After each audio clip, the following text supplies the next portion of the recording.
precisamos falar um pouco da nossa história. Começamos pela primeira missa.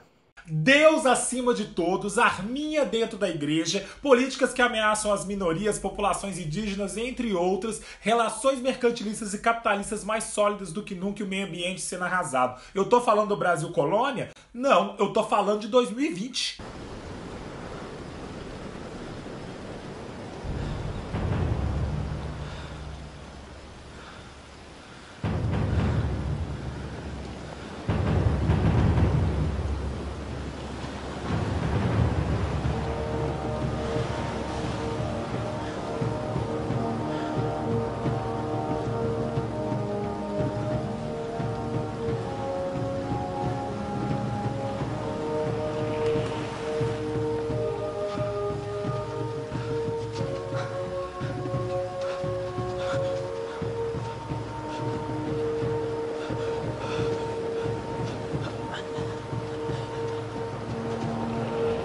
Quando fizemos a reunião de maneira remota do nosso grupo, uma das coisas que a gente discutiu foi tentar trazer o texto de Freire e o texto de Rohr para a realidade do nosso próprio trabalho. Como eu sou do campo das artes, eu fiquei pensando, o que de arte que estava acontecendo quando o livro do Freire foi lançado? Semana da Arte Moderna 1922. E nessa Semana da Arte Moderna a gente sabe que os artistas brasileiros eles estavam tentando buscar através da arte uma identidade nacional, uma identidade brasileira. E eu fiquei pensando que não estaria Freire tentando buscar uma identidade nacional com seu texto? E uma das coisas que mais me chamou a atenção no texto do Freire foi em relação às relações mercantilistas e capitalistas que eram estabelecidas por conta da escravidão, Portugal, Espanha. E aí, saindo de Freire em 1933 e entrando em Rohr em 2003, que foi o lançamento do Rohr, eu fiquei pensando como que eu posso fazer uma ponte entre o Freire e o Rohr. Então me peguei pensando na dimensão transversal da política econômica e como ela pode atrapalhar, dependendo da forma como ela é feita, como ela é desenvolvida,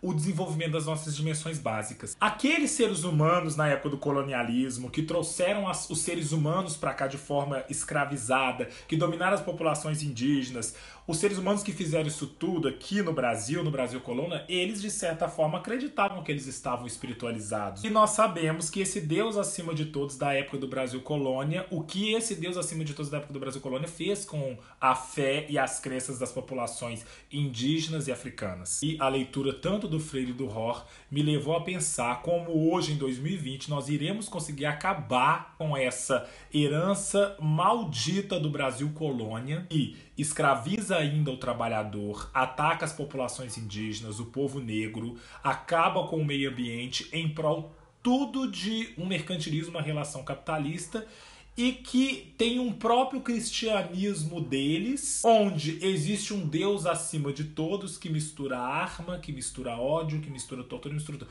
Como vamos atingir um processo de humanização e um processo que desenvolva as nossas dimensões básicas rumo à dimensão espiritual dentro deste cenário? Tarefa difícil, meu amigo.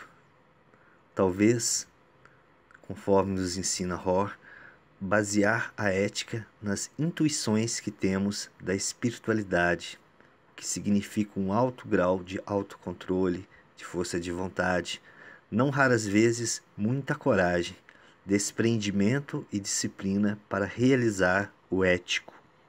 Acima de tudo, como nos mostra Rohr, é um cuidar do outro como a si mesmo, zelar pelo bem comum, considerar a individualidade, a integridade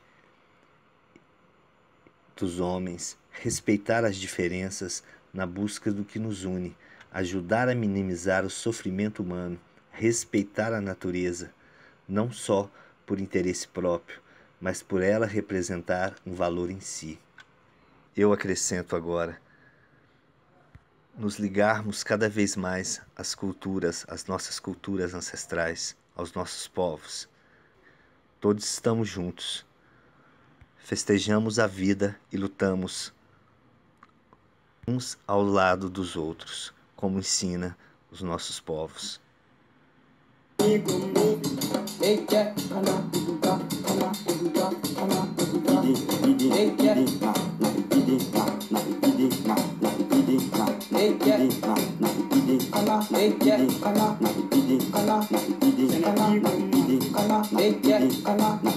Kuduba, na, kuduba, kana, kana, eke, kana.